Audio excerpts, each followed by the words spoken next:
Shout out to Astarte Jones for sending me this article, and it's actually an update to a story that I did back in December. Now, here's the thing where I say I hate lamestream media. This story should have made national headlines, but it didn't, and I think I know why. But if y'all remember back in December, I did a story about this guy right here whose name is Solomon Nhiwatiwa, and I'm probably messing up his last name because I'm sure I messed up the pronunciation of it. And he was the cop that urinated on this girl while she waited at a bus stop. And I didn't know, they didn't put anything really out there after, he, went to trial. They found him guilty, and I think that was the last thing I talked about it. The update to this actually came back in January, so I'm about 2 months late with this, but since this was a story I already touched on before, I feel I should just give you an update now.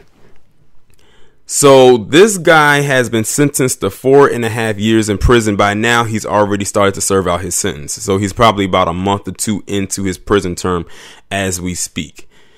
In my honest opinion, he should have got way more, because 4.5 years for committing that rather an obvious, disgusting act in which he put his fluids onto some innocent person was absolutely disgusting.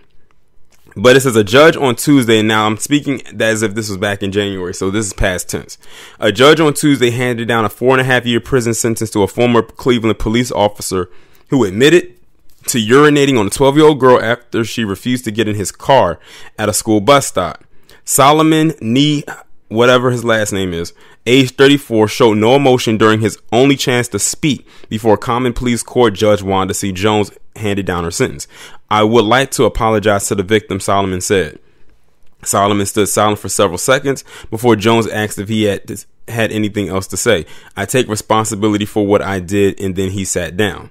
Jones said that she was not convinced that Solomon was truly sorry for his conduct. She said the physical and mental abuse he inflicted on the girl in his position as a police officer, which required him to protect the community from the very types of attacks he carried out, required consecutive sentences.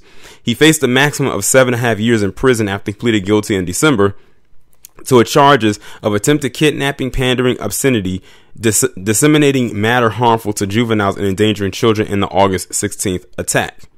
As part of his plea agreement, Solomon agreed to resign his position with Cleveland Police and his license to be a police officer in the entire state of Ohio. Then it says Solomon was hired to the force in 2014, was suspended without pay after his arrest. He has been disciplined 4 times in his 5 years with the Cleveland Police and was involved in a fatal shooting while working as a security guard in 2012 before he joined the force. The girl's father told Jones that both he and his daughter are struggling to cope with the feelings of blame.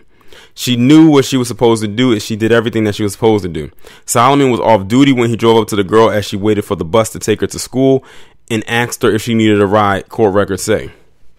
The girl refused his offers and he drove away.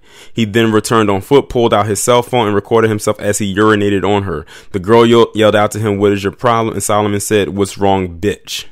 Solomon continued to record the video with his cell phone as he walked away.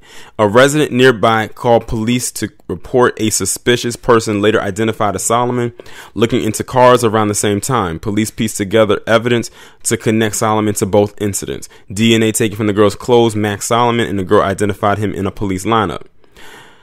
Jones and Assistant County Prosecutor Jennifer Driscoll criticized the Euclid Police Department for not taking the girl's report seriously at first. She was victimized twice, Jones told the girl's father. The fact that the report wasn't taken right away is quite disturbing to this court.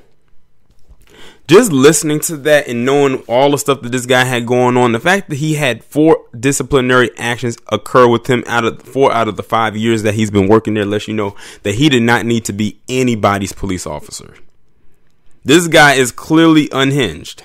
Like, he actually felt joy and pleasure in pissing on a 12-year-old girl, recording it, calling her a B, and basically finding that to be very entertaining. I hope that the people on the inside got word of what he did. Is bad. It's crazy enough they already don't like cops, many of them. But now you have a cop that literally urinated on a girl. Hopefully his time in there will be extremely painful for him. But y'all let me know what y'all think about this down in the comments. Like, share, subscribe. Make sure you follow me on Twitter if you haven't done so already. Have your notifications turned on, and I'll talk to you in the next one.